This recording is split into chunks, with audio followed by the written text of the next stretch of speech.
What triggered that? I read a book called Indians of the Americas, and I, after reading the book, realized that I knew nothing about the American Indian, and that everything that we are taught about the American Indian is wrong. It's inaccurate, and our school books are hopelessly lacking, perhaps criminally lacking, in revealing what our relationship was with the Indian. When we hear, as we've heard throughout all our lives, no matter how old we are, that we are a country that stands for freedom, for rightness, for justice, for everyone, it simply doesn't apply to those who are not white. It just simply doesn't apply. And we were the most rapacious, aggressive, destructive, torturing, monstrous people who swept from one coast to the other, murdering and causing mayhem among the Indians. There's one Indian in the...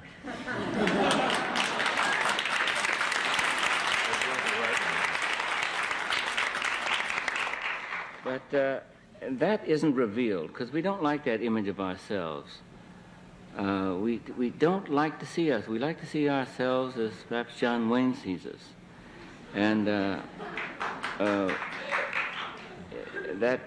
and also what we've learned about the Indians has been largely taught to us by Hollywood and by motion pictures.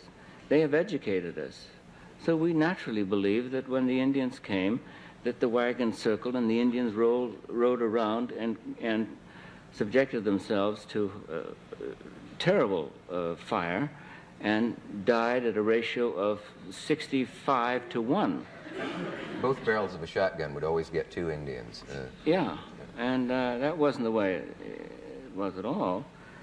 But anyway, Indians have been tragically misrepresented in films and in our history books, in our attitudes, in our reporting. And so we must set about to re-educate ourselves. What were you looking at? You. Oh. Oh, no, there's a message coming, but... Oh, okay. Huh? One thing I wanted to get into on that, too, was the subject of not only how the Indians treated on the screen, but off the screen. I know a guy who was in it. Let me tell you another thing. At a time when we say, especially, that we are going to keep our treaties, and that we do keep our word, and that we, above all people, do keep our word, I think it's important to mention that there have been nearly 400 treaties written by the United States in good faith with the Indians, and every single one of them was abrogated. Means broken or changed or altered. No exception.